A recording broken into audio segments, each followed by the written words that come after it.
नमस्कार दोस्तों, मैं दीपेश बजाज, श्री बजाज टायर्स हैदराबाद फिर आपके सामने।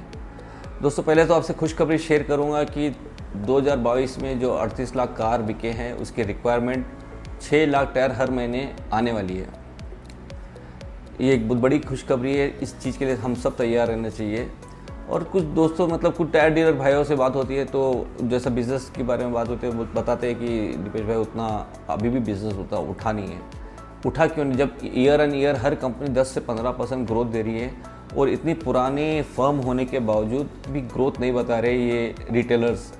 क्या वजह हो सकती है दोस्तों? इसकी वजह क्या है? सिंपल है दोस्तों।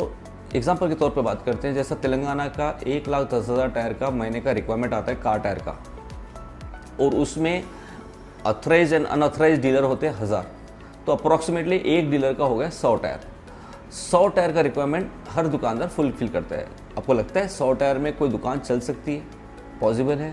2 टेक्नीशियन ऑल दैट पूरा ओवरहेड्स लगा के फ़ायदा नहीं होता है।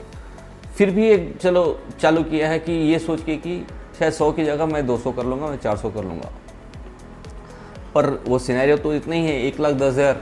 अगर किसी ने 400 का शेयर ले लिया तो किसी का 100 से 50 पे आ गया, किसी का 200 से 50 पे आ गया, तो मतलब कहने के किसी न किसी को प्रॉब्लम हुई है सेल में। तो ये क्यों होता है? ग्रोथ तो जैसे 1,10,000 का 1,20,000 होने वाला है, 1,30,000 होने वाला है।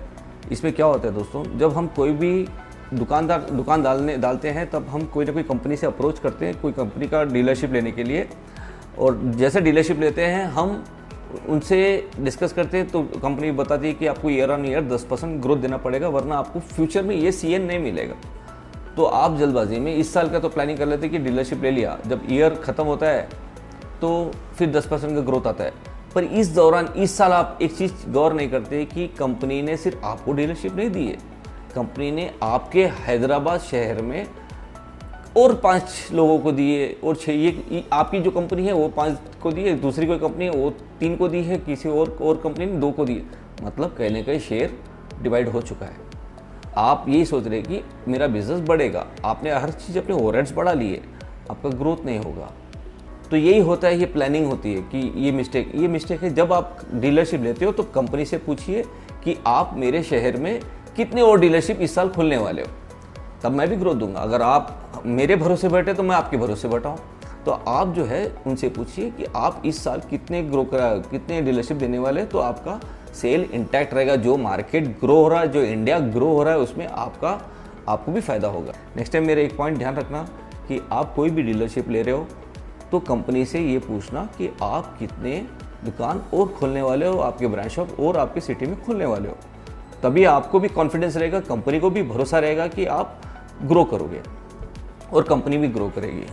ये दोनों के हित की बात है, एक खाली डीलर्स की हित की बात नहीं, कंपनी के हित की बात भी है, क्योंकि कंपनी भी जिस डीलर पे भरोसा करती है लॉन्ग टर्म में वो होता है। और एक गलती हम करते हैं कि हमें सब ब्रांड चाहिए अपने आउटलेट में, ABCD सब ब्रांड अपने आउटलेट में चाहिए। क्यों करना है? जब आपकी कैपेसिटी एक ही ब्रांड चला सकते हो तो एक ही ब्रांड के साथ टिके रहिए, आप वही ब्रांड के साथ आपके टारगेट अचीव कीजिए।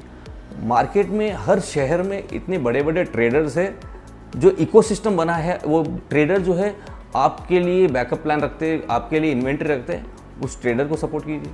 बाकी आपकी जो रिक्वायरमेंट है वो ट्रेडर से लीजिए, वो ट्रेडर भी हेल्दी रहेगा, पूरा इकोसिस्टम प्रॉपर तरीके से चलेगा।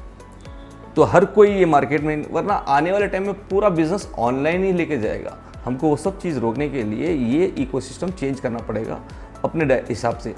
इसमें कंपनी का भी सपोर्ट चाहिए, डीलर का भी सपोर्ट चाहिए दोस्तों। तो आप जो है ये चीज़ को फॉलो करेंगे। और एक गलती करते हैं कि नया दुकानदार जब भी एंट्री बिजनेस में करता है 20-25 लाख का कैपेसिटी लेके आता है। 20-25 लाख से एक दुकान नहीं चलती, या चलेगी तो वो प्रॉफिटेबिलिटी नहीं निकाल सकेंगे, क्योंकि टैक्सेशन और इतना सब निकालने के बाद उसके हाथ में कुछ भी नहीं बचेगा। तो आपका काम है इसका प्लान ये करके चलना है कि 50 से 1 करोड़ के बीच, 50 लाख से 1 करोड़ के बीच में इन्वेंट्री का प्लान करना पड़ेगा आपको, तभी आपकी दुकान प्रॉफिटेबिलिटी में आएगी। अगर फिर भी इसमें भी कोई कैपेसिटी नहीं होती है तो इसके भी सोल्यूशन निकलेंगे आने वाले टाइम में। ये सब चीज़ के सोल्यूशन निकलेंगे कि एक कम इन्वेंट्री में दुकान कैसे चलनी चाहिए और प्रॉपर तरीके से प्रॉफिटेबिलिटी कैसे आनी चाहिए, इस चीज़ पे ध्यान देंगे। ठीक है दोस्तों, अब तक के लिए थैंक यू।